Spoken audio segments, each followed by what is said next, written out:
Bonjour à tous et bienvenue à cette nouvelle vidéo de Horreur Critique. Dans les années 70, les films d'horreur ont eu une grande controverse. Ils étaient beaucoup plus graphiques et c'était assez outrable pour certaines personnes, si on veut. Tout ça a bien sûr commencé avec le film L'Exorciste, sorti en 1973, et ça a continué avec un Massacre à la tronçonneuse et I Spit on Your Grave.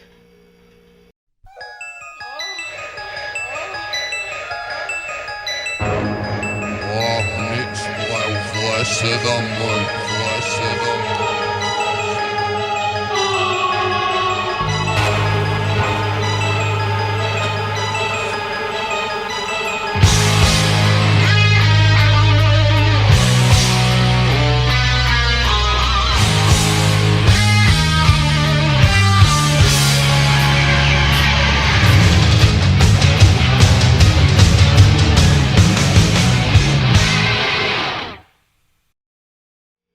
Jennifer Hills est une écrivaine de New York qui a décidé de se reposer dans un chalet isolé.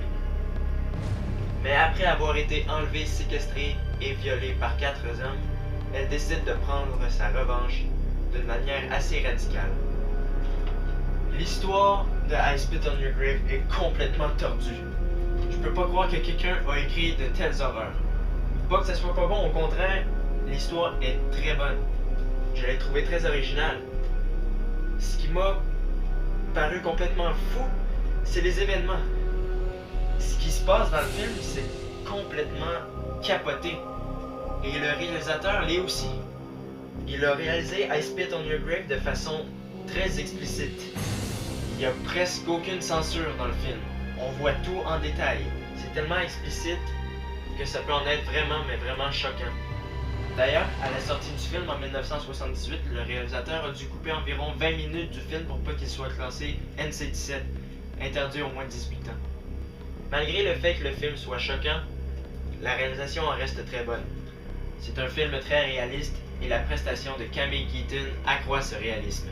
C'est une très bonne actrice pour jouer le rôle de Jennifer Hills. Elle joue tellement bien qu'on pourrait croire que c'est vrai si on savait pas que c'est un film. Bref, c'est un très bon choix d'acteur. D'ailleurs, elle a joué dans la suite du film qui est sorti quelques années plus tard, qui est pas mal dans le même genre. Bon, pour ce qui est des effets spéciaux, c'est ce qui détruit un peu le réalisme du film. Le sang est trop rouge. J'aimerais bien vous montrer un exemple, mais le film a été tellement censuré que je l'ai pas trouvé sur internet. Donc j'ai pas d'exemple à vous montrer, désolé. Mais si vous voulez juger les effets spéciaux, vous pouvez vous le procurer facilement. Et je pense que vous allez être d'accord avec moi, le sang est beaucoup trop rouge et ça enlève un peu de crédibilité au film. Est-ce que je conseille I Spit on Your Grave à tout le monde? Non. C'est pas le fait que ce soit un mauvais film.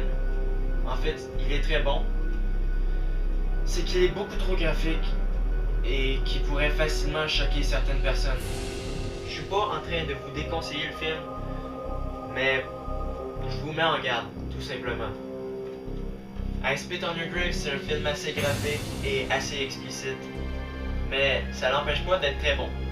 Alors je lui donne la note de 7, ce qui conclut ma critique. Alors revenez-moi pour le prochain épisode de Horreur Critique. Entre-temps, abonnez-vous à ma chaîne, laissez des commentaires pour me proposer des films à critiquer ou faites-le par email à l'adresse suivante. Et d'ici là, je vous dis salut!